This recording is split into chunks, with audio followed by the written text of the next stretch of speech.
تلوار سے چاقو سے دیا ہوا زخم سوکھ سکتا ہے، زبان سے دیا ہوا زخم کبھی نہیں سوکھتا، زبان سے دیا ہوا زخم نہیں سوکھتا۔ بولنے سے پہلے 1000 بار اس بات کو خیال ہونا چاہیے کہ میں جس کو بول رہا ہوں کہیں اس کا دل چھلنی تو نہیں ہو جائے۔ میری زبان یہ ہوتی 50 گرام کی چھوٹی زبان ہے، لیکن بڑے بڑے لوگوں کے کلیجے چیر کر رکھتی ہے، بڑے بڑے لوگوں کے دلوں میں سوراخ کر کے رکھتی ہے، زخمی کر کے رکھتی ہے اس کا استعمال۔ اسی لیے روایت میں ملتا ہے کہ جب انسان صبح کرتا ہے تو سارے اعضاء، ہاتھ پیر آنکھ کان ناک، سارے اعضاء سب سے پہلے زبان سے یہ عرض کرتے ہیں، اس کی پناہ مانگتے ہیں، کہتے ہیں آج تو صحیح سلامت رہے گی تو ہم سب صحیح سلامت رہیں گے، اور اگر تو پھسل گئی تو عذاب ہم پر بھی ہوگا۔ زبان بولتی ہے، مار کسی اور کو پڑتی ہے، کوئی زبان کو مارتا نہیں ہے، گالی زبان دیتی ہے، لیکن مار کبھی پیٹھ پہ پڑتی ہے، سر پہ پڑتی ہے، ہر جگہ پڑتی ہے۔ تو یہ زبان نبی کریم صلی اللہ تعالی علیہ وسلم نے ارشاد فرمایا، من یضمن لی ما بین لحیتیہ وما بین، حضور پاک صلی اللہ تعالی علیہ وسلم فرماتے ہیں جس نے 2 چیزوں کی ضمانت مجھے دے دی، حفاظت کی، میں اسے اضمن لہ الجنہ، میں اس کو جنت میں لے جانے کی ضمانت دیتا ہوں۔ 2 چیزیں کیا ہیں؟ حضور فرماتے ہیں، ایک 2 جبڑوں کے بیچ میں جو موجود زبان ہے اس کی حفاظت کر لے، اور 2 رانوں کے بیچ میں جو شرمگاہ ہے اس کی حفاظت کر لے۔ یہ 2 چیزیں جس نے بچا لیا میں اس کو جنت میں لے جانے کی ذمہ داری دیتا ہوں، ضمانت دیتا ہوں۔ اس کا کتنا بڑا کردار ہے، یہ زبان کا کتنا بڑا کردار ہے۔ اور حضور نے ایک بار پکڑ کر کے فرمایا تھا، زبان کو پکڑ کر کے کہا تھا، یہ وہ زبان ہے جو انسان کو جنت میں بھی لے جاتی ہے اور دوزخ میں بھی لے جاتی۔ کلمہ کس سے پڑھتے ہیں آپ؟ لا الہ الا اللہ، زبانی سے تو پڑھتے ہیں، اسی کلمے نے آپ کو جنت تک پہنچایا۔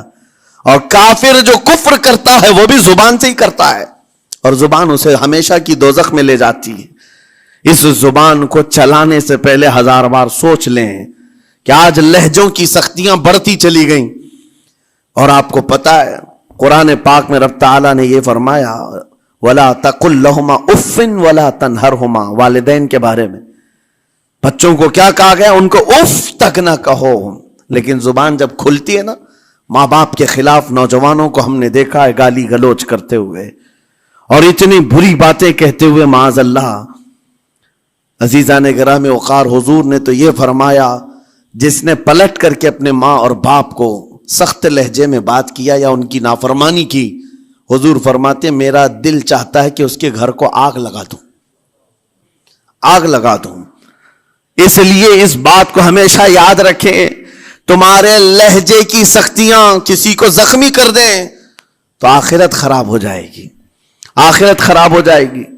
حضرت علقمہ رضی اللہ تعالیٰ عنہ حضور کے صحابی ہیں، حضور صلی اللہ علیہ وسلم کے صحابی ہیں، آخری وقت آ گیا تھا لیکن زبان نہیں کھلتی تھی۔ حضور پاک صلی اللہ علیہ وسلم کے پاس سفارش لائی گئی کہ آپ کے وہ ساتھی ہیں انتقال کر رہے ہیں لیکن زبان پر کلمہ بھی نہیں آتا۔ حضور تشریف لائے، دیکھا، پوچھا گھر میں ان کے کون کون ہے؟ کہا بیوی ہے اور ماں ہے۔ ماں کو بلایا اور کہا علقمہ کے بارے میں کیا کہتی ہو، کیسا تھا؟ کہا بہت اچھا، پرہیزگار، عبادت گزار، ساری نیکوکاریاں اس کے اندر ہیں۔ تو پھر حضور نے پوچھا اچھا یہ بہت نیک تھا، تم بھی اس سے راضی ہو کہ نہیں ہو؟ ماں نے کہا میں نہیں راضی ہوں، میں راضی نہیں ہوں۔ کہا کیوں، وجہ کیا ہے؟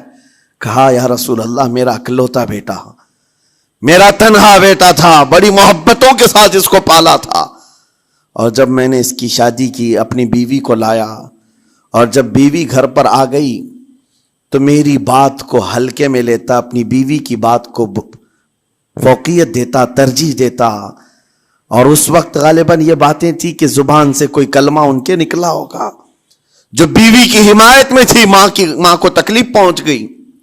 کہا میرا دل گوارا نہیں کرتا، میں اس سے راضی نہیں ہوں، باقی وہ بہت نیک بندہ ہے، بہت اچھا ہے۔ حضور نے فرمایا دیکھو زندگی کے آخری پڑاؤ پر آ چکا ہے، روح نکلنے کو ہے، معاف کر دو۔ وہ بھی صحابیہ تھی، انہوں نے کہا آقا آپ کا حکم ہے یا مشورہ ہے؟ اگر حکم ہے تو پھر ماننا ہے. حضور نے فرمایا نہیں حکم نہیں مشورہ ہے. کہا مشورہ ہے تو پھر دل نہیں چاہتا. دل نہیں چاہتا. حضور نے فرمایا صحابہ سے کہ لکڑیاں جمع کرو, آگ لگاؤ اور انہیں اٹھاؤ آگ میں ڈال دو. آگ دہکائی گئی تو ماں کی ظاہر سی بات ہے ممتا بے چین ہو گئی. کہا ان کو میرے سامنے آگ میں ڈالیں گے؟ کہا ہاں, اس سے بہتر ہے کہ وہاں جلے گا یہاں جلے. وہ ماں کہتی آقا آپ گواہ ہو جائیں میں اپنے بیٹے کو معاف کرتی ہوں. ادھر معاف کیا, ان کی زبان پر کلمہ طیبہ جاری ہوا. میرے عزیزو یہ بتانا مقصود اس لیے ہے کہ زبان سے دیے ہوئے زخم خواہ والدین کو ہو یہ معمولی نہیں ہوتے. ہو سکتا ہے آخری وقت تمہاری زبان بند ہو جائے اور کلمہ طیبہ بھی نہ جاری ہو, زبان کھلنے بھی نہ لگے, یہ حالات آ جائیں گے. اس لیے اپنی زبان کا کنٹرول برقرار رکھو.